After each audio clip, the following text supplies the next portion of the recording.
Hey everybody, welcome back to my channel. Now with the Diwali season fast approaching, you know I had to go ahead and share another Mithai recipe. So in today's video, I'm going to be sharing my recipe for these bite-sized Mithai. They're super flaky on the inside and they are nice and crunchy on the outside. They're nice and sweet and they are the perfect dessert, and you don't have to feel too bad about eating a whole bunch of them because they are so tiny. So let's get into this recipe.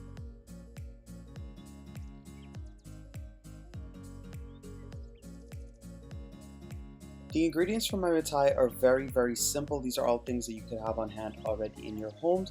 I have some all-purpose flour, some unsalted butter that I've chopped up into cubes. You may also use salted butter if you wish.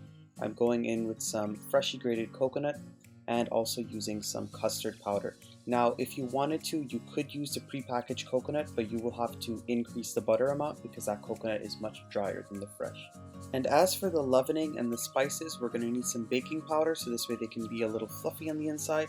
I'm also going to be going in with some ground cinnamon as well as some ground ginger, and if you don't want to use the ground ginger, you could use fresh ginger, or you could also omit it because I know some people do not like any ginger in their Mithai.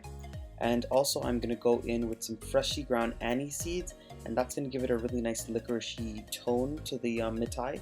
Again, if you don't want to add that, you don't have to. You can add these things based on your own preference. And I'm also going to be going in with some freshly ground elychee or cardamom. And for the last of the spices, I have a piece of nutmeg here. I'm going to freshly grate that into the dough, so this way it can have a really nice spicy flavor to it. Now, all of these spices are just things that I like in my Mithai. I like to spice it up a lot. If you do not like any spices in your Mithai, you can make it plain. And if you only like a few of these things, you can add it and gauge it as per your own taste and preferences. And for the liquids to make the Mithai, into my measuring cup here, I'm going in with a can of evaporated milk. And with that can of evaporated milk, I'm also going to mix in a little bit of vanilla extract. Now you can use the pure vanilla extract, or you can also use the mixed essence. It is totally up to you. I do recommend, however, if you are making this for a prayer service, like a Hindu prayer service as an offering, you would not use the vanilla extract because it has an alcohol content to it, and you also will not use salted butter because that has salt and you can't really offer anything with salt. So just be mindful when you're making these things if you are using it for religious purposes. Now at this point we are going to mix the Mithai. So in my bowl I'm adding in all of my all-purpose flour, and at this point I'm also going to start grating in my freshly grated nutmeg. By all means, if you have the already grated stuff like the powdered nutmeg, you can use that, but trust me, use the fresh nutmeg. You will have such a better flavor with your Mithai in the end. I promise you, by adding in all these spices and all these flavorings, your Mithai will be very complex in flavor and it will be super delicious. And once you go in with your nutmeg, you're going to go in with your baking powder, ground cinnamon, ground ginger, ground anise seed, as well as your ground elychee or cardamom. Again, if you don't want all of these spices, you can add them in as per your own preferences. And once you add all of your dried ingredients in, you are going to go in with some clean hands and you're going to mix it up really well. The goal here is to mix all of those spices and the baking powder really well into the flour, so this way there is not too much of anything around the flour. Everything is evenly distributed. Once all of your spices and dried ingredients are mixed into the flour really well, you're going to go in with your unsalted butter. Again, if you wanted to use salted, feel free to do that as well. I have made this with half unsalted and half salted before, and the taste is really good. But anyway, once you add in the cubes of butter, you're going to mix it in really well and crumble it into the flour until you get a very fine sandy texture. And for this recipe and any other type of Mithai that I make, it is always best to use cold butter chopped up into cubes. The reason why I say that is because it makes for a flakier and softer Mithai. If the butter is too soft and if it's melted, then the Mithai won't have that flakiness on the inside.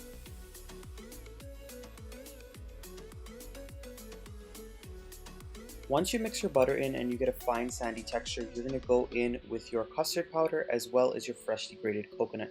Now a few words about these ingredients. The custard powder, I totally recommend that you add it in and do not skip out on it because it adds such a softness to the Mithai and it really makes the Mithai look melt in your mouth when you go to eat it.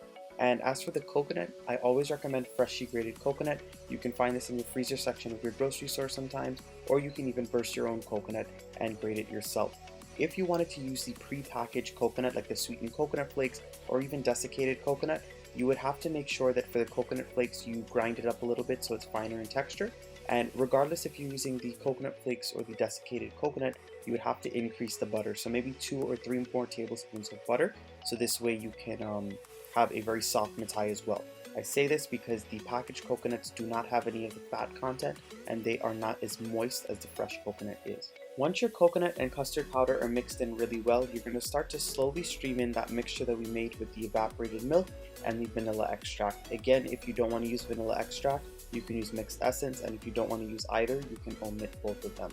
But basically, I'm going to keep on adding this milk mixture in until I go ahead and get a nice soft dough. You don't want it to be super soft and sticky, but you don't want it to be too hard either, or else the mithai will not fry properly. Now, I will say that for this amount of flour, which was 4 cups, I used the entire can of milk, and then I think I had to add in about 2 tablespoons of water just to bring it together. But if you wanted to, you can add in more milk, or you can mix it between the water and the milk. I don't like using a lot of water just because I find that it loses the richness if you just use water.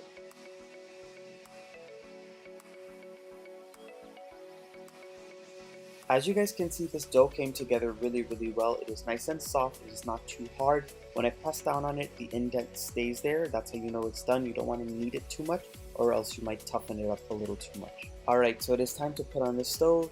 Put a heavy bottom pot onto that stove and fill it up with some oil. You can use any light tasting oil like vegetable or canola oil to fry your mithais. This dough does not need to rest at all. If you want to leave it for about 30 minutes, if you have the time, you can do that. It won't affect the mithai at all, but I usually just fry it away just because that's what I like to do. My biggest tip to everyone whenever you are getting ready to fry mithai, especially if you are alone in the kitchen and you do not have the help, is to divide that dough into separate batches. So for me, I'm dividing it into 3 batches. That's just because of the size of the pot, and I know how much I could fry at one time. If you want to make more batches or less batches, feel free to do so just depending on who you have in the kitchen helping you and the size of your pot. But once you divide up the dough balls and you smoothen them out a little bit, you're going to spread just a little bit of flour onto your surface. You're going to get it coated all over that ball of dough, and you're going to roll it out to about a 1/2 inch thickness, probably a little less than 1/2 inch, but not too thin nor too thick. I also wanted to mention that you want to use an even pressure as you are rolling out this dough, because you don't want one side to be thicker than the other. And also worth mentioning is that once you see that those sides start to crack, which will happen just because of the butter content and all the other ingredients in the mithai, you can go ahead and pinch them together and smoothen them out as you see I'm doing. If you don't pinch them together, what happens is the oil can tend to suck up into the mithai and then it can fall apart when it gets into those edge pieces.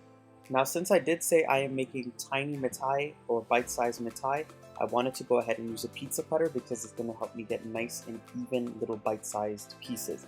So I'm just going straight across the edge and I'm continually making long, thin strands of the mithai dough. And then once that's done, I'll go the opposite way and cut them into small square shapes. Now, by all means, if you wanted to make them into different shapes, you can. And if you don't want to make these bite-sized, you can go ahead and make these the regular size of the mithai that we usually make at home. You can make it into triangles, diamonds, squares, rectangles, whatever shape your heart desires. You can even go ahead and play around with some small cookie cutters and try to fry them that way. Now here's what one batch of my mithai looks like. As you guys can see, I got some squares, I got a few little triangles here and there. That's just because of the edges of the dough, and that's how it was cut. But that's pretty much it. It's nice and small, just how I want it. Again, if you want to make them smaller or bigger or in different shapes, feel free to do that as well. So at this point, my oil is nice and hot and it is ready to fry. So in small batches, you want to go ahead and dump some of the mithai into the hot oil. As you guys can see, it is not vigorously sizzling as I'm adding it in. It is only just sizzling a little bit. If the mithai goes in and comes up out of the oil really fast, that means that the oil was a little bit too hot. And if it's too hot, it will burn the mithai and they will not be cooked through in the middle. Although these are small and they cook faster, you still have to ensure that they're cooked in the middle or else you'll have a very doughy mithai. So I'm going to continue frying these for about 2 to 3 minutes or until they are nice and light golden brown all around the edges and they are crispy on the outside. So it took about 3 minutes for my mithai to get to this beautiful golden brown color. As you guys can see, I'm taking a slotted spoon and I am removing them from the hot oil. They are going straight into a bowl that I have lined with some paper towels just to absorb any of the excess oil that might be stuck on them.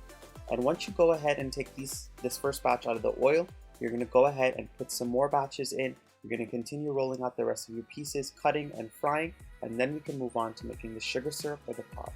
And once you finish frying all of your mithai pieces and you have them in a bowl and set them aside, we're going to work on the sugar syrup or the pod to put the mithai together to toss it up in. So in a little pot, I have some water that I've gone in with, and I'm also going to go in with some granulated sugar. A little word about the sugar, a lot of you guys always ask if you can use the dark brown sugar like the Demerara sugar. You definitely can, just know that it will take longer to boil because the sugar granules are very big.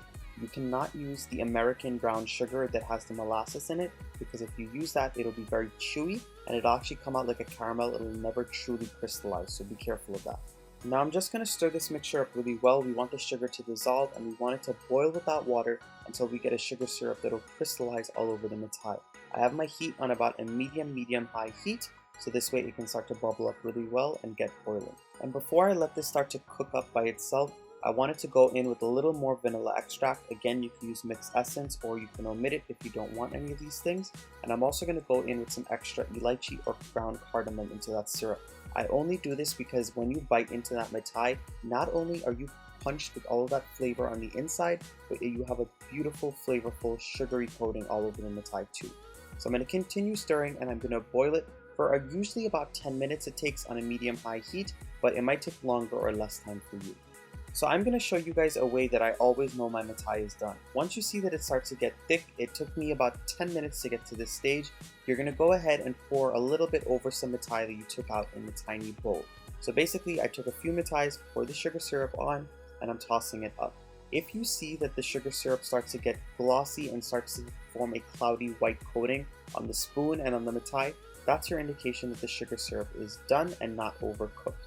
So as you guys can see, I'm stirring it up and it's not really coating the mithai very thick like how I want.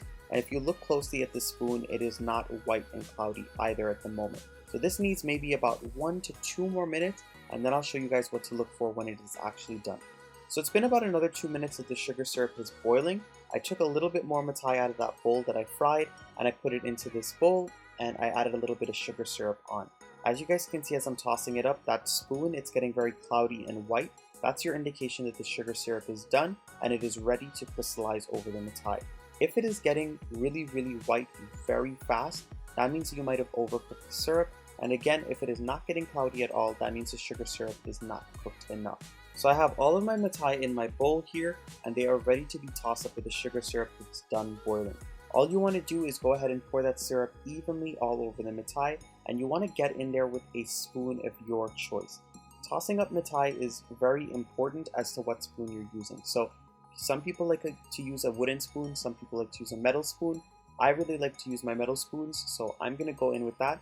And you're basically going to use the motion that I'm using here. You're going to keep scraping from the edges in. That's exactly how you want to do it. If you just try to stir it up very haphazardly and very rough, the mithai is going to fall apart and they are going to rip apart.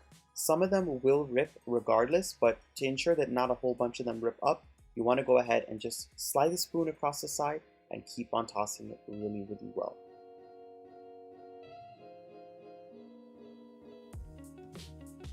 And while I'm tossing this up and waiting for this sugar syrup to crystallize all over the mithai, I just wanted to let you guys know that this mithai, this bite-sized mithai, is absolutely perfect if you wanted to make little treat bags for Diwali or any other holiday, or even if you're having a party, just because this made 412 pieces of mithai. And yes, I did count it.